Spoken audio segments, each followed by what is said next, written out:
Welcome back. I'm Audrey Collins. I'm actually Dean. And this is 20-somethings, a show by 20-somethings for 20-somethings. I'm joined today by Brooklyn, Roberto, and Izzy. How are you guys? What's up? And today on 20-somethings, we're going to be talking about the defunding of the Smithsonian Institute. We're going to be talking about war plan group chats that got leaked to a journalist, which is probably the worst thing to happen, and the MCU. Let's jump in. So, in another fun-filled week of getting money and rights taken away, another essential piece of American culture is on the chopping block.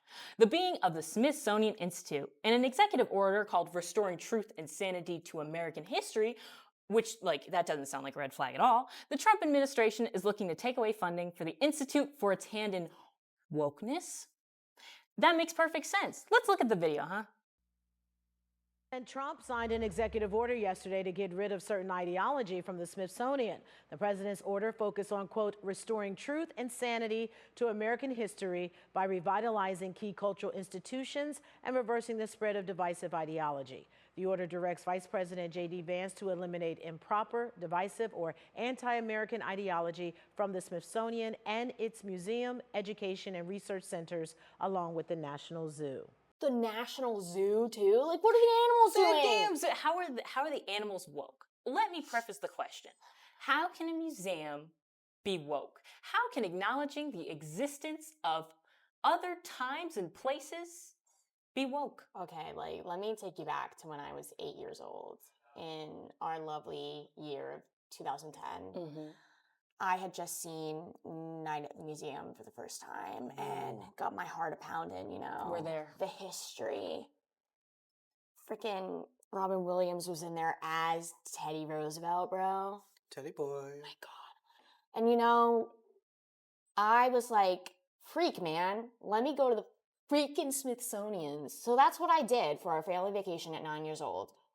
That's the wokest thing that's happened there. A movie about it, showing, silly characters. I don't know, what's wrong with history? For real.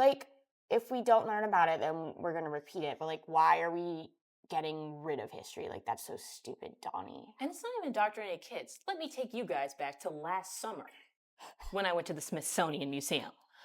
Oh my goodness. When I got on those steps and I saw that fish section. Fish. I could feel my heart pounding. I really like... Berto is really torn up about it, I know. It's not right.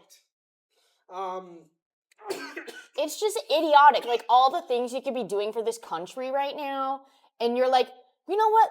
Fuck it. I'm the president. Let's get rid of everything I don't agree with in a museum, and let's defund it. I don't know, maybe provide housing to those with, low incomes. Maybe work on healthcare. No, the whole point is they're taking the money.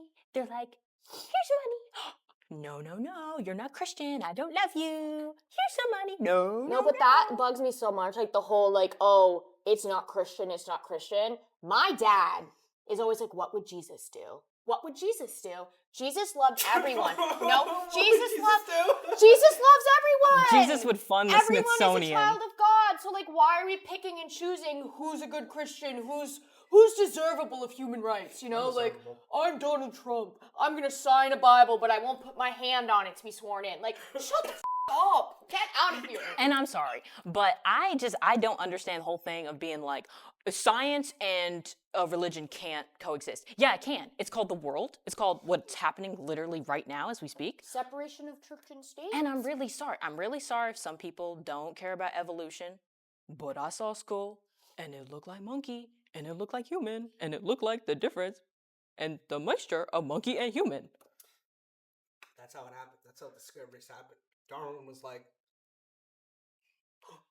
Donald didn't want us to find out who's Donald a monkey always does human. this when he signs a bill, by the way. It's the funniest shit. I know. Why He's does he like sign it in the worst Sharpie? choice in ever. Yeah, he signs it in Sharpie and what is that? He's like a doctor. Can't even read it. He does it as a weird angle. He's always mewing too, He's always trying to. And who are these old people sitting next to him? Yeah. Wait, Dean, can I borrow that pen real quick? Yes, you may. Yeah, You need to... Fuck. Hello, everybody. I'm going to be signing an executive order to ban people living and also ban animals.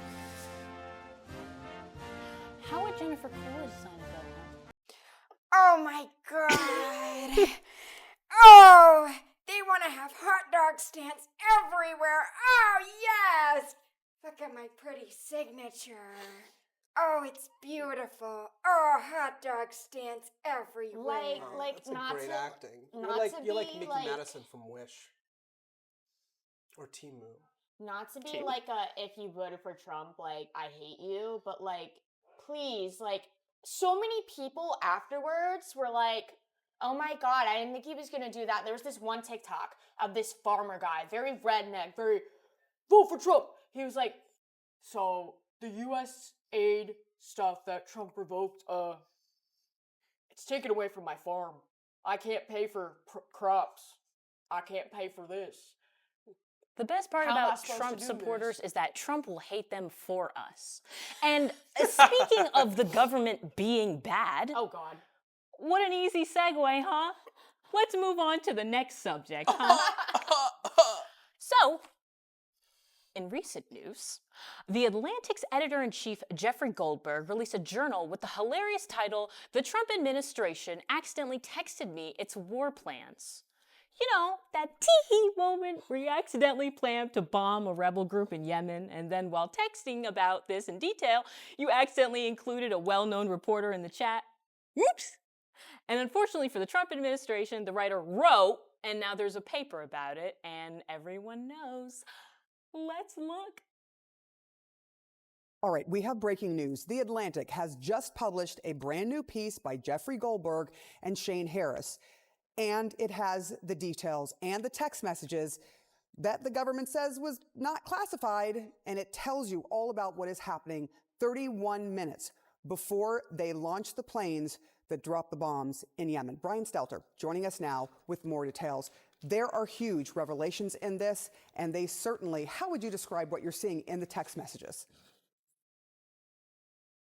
These are shockingly detailed descriptions of the bombs that are about to fall in Yemen, and Jeffrey Goldberg is getting these details many minutes before the bombs fall. If this is not classified information, I would like the president to tell us what would count as classified information. Oh, okay, not to be a nerd, but actually to be an anti-nerd.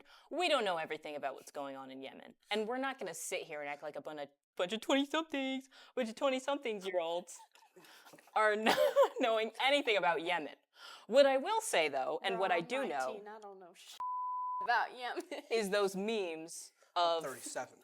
people in shackles, and they're like, this is what will happen if my group chat finally gets out. I think we all have a group chat like that. Is it a warplane group chat? I'm Or- sorry, I but like do. I've seen enough scandal to know that when you are plotting war, you go into the special secret room with the special secret cabinet with the president there and you discuss. You don't text. Like I've seen so many TikToks like that I really relate to because I am in a sorority where it's like our sorority would never let that happen. Information would never be leaked.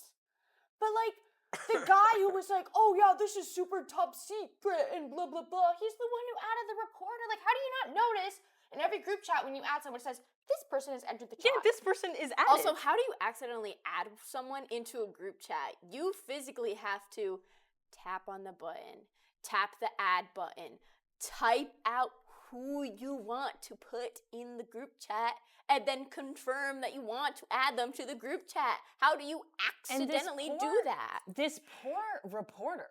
I mean, like, no. This poor reporter. I mean, he's just, maybe he's standing in line at a Starbucks and he's like, what are these coordinates?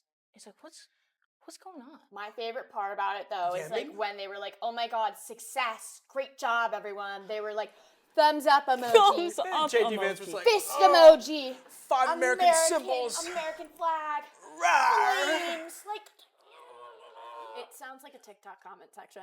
I do Like- have a question for one really crazy. important person at this table. Yes. And unfortunately, it's not me or the spirit of Audrey Collins. It's actually Roberto. Roberto, how do you feel about all this? How do I Do feel you about have this? a group chat where you're planning on bombing other countries? I do. I do, really. I really do, actually. It's called The Squad. Now, in The Squad, We To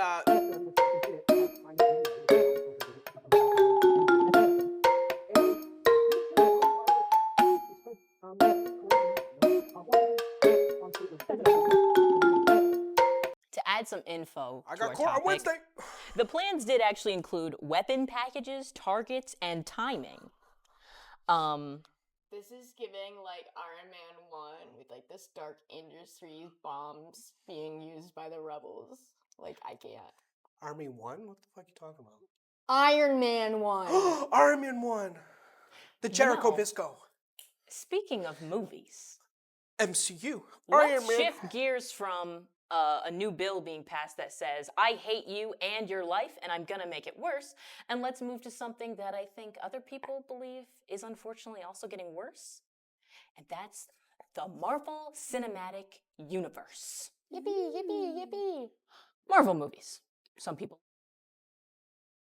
A couple of MCU films had underperformed at the box office, but those were pandemic-affected releases, and even a terrible film like Thor: Love and Thunder, which generated some of Marvel's worst reviews, still made bank. Marvel may have cooled from their hottest era, but surely they were still going strong. Or, so I thought. Of course, that was before Ant-Man and the Wasp: Quantumania, a film which set the record for steepest box office drop between the first and second weekend for an MCU film, and eventually limped out of theaters amidst lousy reviews and paltry earnings. Okay. So, Marvel movies. Who likes them? Ooh. Resident Marvel fan here. I'm actually a Marvel fanboy. Guys, I want to tell you about my 5 favorite Marvel movies. Iron Man, Endgame, Infinity War, and you gotta remember the Winter Soldier, where they actually did a really cool twist at the end. And last one, but not least, Guardians of the Galaxy. Okay, Back to Brooklyn. So, actual Marvel fan here. I have been binge watching them since before binge watching was a thing. I had all the DVDs. Thanks, Dad. But yeah, like ever since the end of the Infinity Saga, they call it, everyone feels Marvel is heading to the shitter. Not as bad as the DC movie universe, but still pretty bad. Cause like they had it going. They were building it. Like with the solo movies, so then the first Avengers movie, and then they had little follow-ups, and then the second Avengers, and then the third Avengers, and then it was like Infinity War, and it was the biggest team up they'd ever seen. I saw it in theaters, the hype was crazy, and like buy half of them, so then we're like, oh my god, anticipation, we gotta see Endgame, but then freaking Endgame, bye-bye Captain America, bye-bye Iron Man, bye-bye Black Widow, 3 of the original 6, like, people were pissed, and then they start trying to bring in these new characters, and they were just not having it, and then, like, they went through, like, their mini-series phase while they were working on other movies, like, they had, like, WandaVision, there was Loki, there was, The Winter Soldier, and Falcon and the Winter Yes, Falcon and Soldier, the Winter Miss Soldier. Marvel, Moon Moon Knight. And, like, some of them, And they're not good. some of They're them not were good. fire. Eh, I liked WandaVision. they're not cinema. Martin's No, is they're not correct. cinema. They're not cinema. Why aren't they cinema? Well, they just didn't have the same feel as watching a movie. Like, TV shows and movies, very different. And, like, some of the shows are really goofy. Like, the, like, Miss But- Marvel one, like, it was, like, the little kids in it. I like and, that, like, but you know what? Phase 5, 6, even the movies, the feature films in the movie theaters are just not hitting as Phase 1, 2, and 3. See, I'm gonna just be honest with y'all. I don't like Marvel. I don't like Marvel. I tend to hate things out of spite. Okay. We can see that. Okay. Oh, okay. So when Endgame came out, everybody around me was very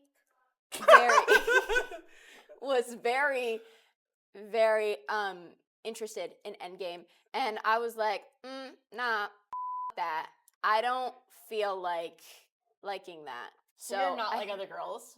I'm not like other girls. Let me just cover my No, but, like, sorority. Another big thing that, like, Stop even doing it! You're not another big thing that like kind of had a play in Marvel's falling off was the business in the Loki series with the introduction of Kong, and like there was supposed to be like the As in the King Kong? no, Kang, I don't know not anything. Kong. Kang. Get it right. sorry, Kang. King Kong, whatever the frick his name is. Get it right. You know, me as a Marvel fanboy, I know what the But like they introduced this whole character, and he was supposed to be the big bad villain that Thanos was for like a whole big, like, I don't know, like 10, 15 movies. Like it was supposed to lead up to the Kang Dynasty big final boss battle. And then the actor had to get fired. And then now it's Dr. Doom bringing Robert Downey Jr. back? It's crazy. Like the fans are confused. And you seem very knowledgeable as a fan. So do you, Roberta. Can't relate. Can't relate. I can't relate personally. Any lasting thoughts, people? I have one lasting thought. Okay. Punching slowly. Okay, I'm starting to regret Slowly. this now. Slowly. Now let me tell you this. Marvel, I'm disappointed. I generally liked your movies. Keep going. And I just wish you would make movies the way you did. Go back to the camera. Go back to number 1. Go back. Go to 3. Go to 1. You have 5 seconds, Roberta. You're a coward, Katie. Help. I'm really tired, and these people, they just keep talking, and I can't do this That's not anymore. true. That's not true. Okay. Honestly, I'm excited to see Pedro Pascal in the Fantastic Four. Just And this has been 20 somethings. Say bye, everybody. bye! Leave! Get out! Get out! Get out! Leave! Come back, Andre.